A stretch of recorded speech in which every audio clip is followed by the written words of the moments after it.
New data is showing the mental health challenges many students are facing. That's right. After surveying undergraduates across the nation, Harmony Healthcare IT found nearly 3 in 4 college students are feeling overwhelmed by school. Good evening, everyone. Before we formally start our interview, I would like to introduce our special interviewee. He graduated from Central Mindanao University with a degree of Bachelor of Science in Psychology, cum laude. Please help me welcome Mr. Roderick V. Gungog Jr. Good evening, sir. Thank you.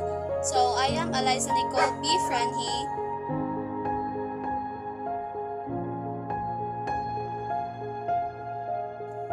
Based from experience and theoretical studies that I have encountered before, anxiety, hopelessness, and depression probably manifests because of a lot of factors, but some certain factors that could be maka-influence is the pressure, all sorts of pressure like peer pressure, personal pressures, personal conflicts such as lack of self-efficacy, lack of self-esteem, and then confidence to attain such academic requirements nga needed in every college. Possibly nga manifest into hopelessness kasi mismo siya nang wala siya belief sa iyang self nga ma-manage niya na ma-overcome ang isa ka hurdle sa college.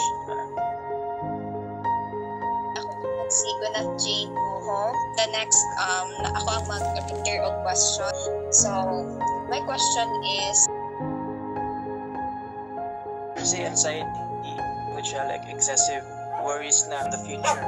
So, thing kanang dito siya o medical attention perhaps is when it disrupts the normal routine of a college student because of overthinking, or say for example, di na siya gusto gawas sa iyang boarding house or sa iyang balay kagipuyan because it could possibly affect his or her grades. Kumbaga, if ever dili siya as soon as possible seek medical attention if inanan na nga case ang iyang ka-experience. okay kuya, thank you so much. Good evening kuya, I am Jade Tresta Alcopera and here's my question. It is a huge influence sa isang college student if mo ka na personal struggles. It could highly affect academic achievement which could lead to stress. Kay formanta ng college, naman tayo past nga life, our past childhood, mga experiences shapes us of who we are. Though not totally, pero nang tanan na experience na to before, maka-form na siya into something part of us. And so, if we are going to deal the life as a college student,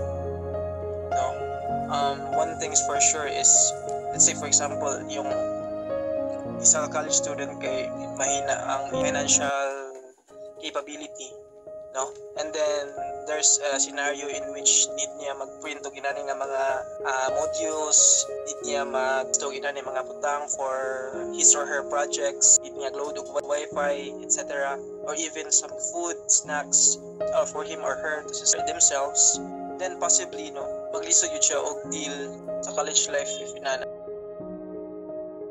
Good evening kuya, my name is Fredlyn P. Rosales. So, here's my question.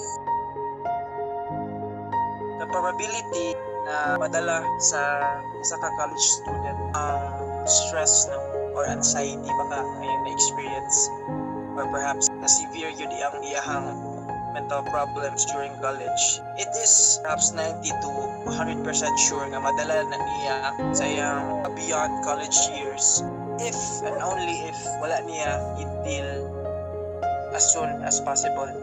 Our mental health problems will always hunt us down if we will never confront it. Yung mental health problem ang good, is really crucial.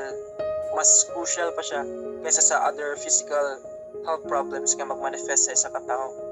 So, if ever ang isa ka individual is wala gid siya nag-deal probably sa iyang relationships, grabe na siya o overthinking and anxiety, which could lead to disastrous events sa iyang relationship kay kanang inana like dali ra siya magselos or dali siya mag-overthink sa iyang partner. Then as soon as you will deal the problem that you have, eventually that mental wound will be healed. That's it.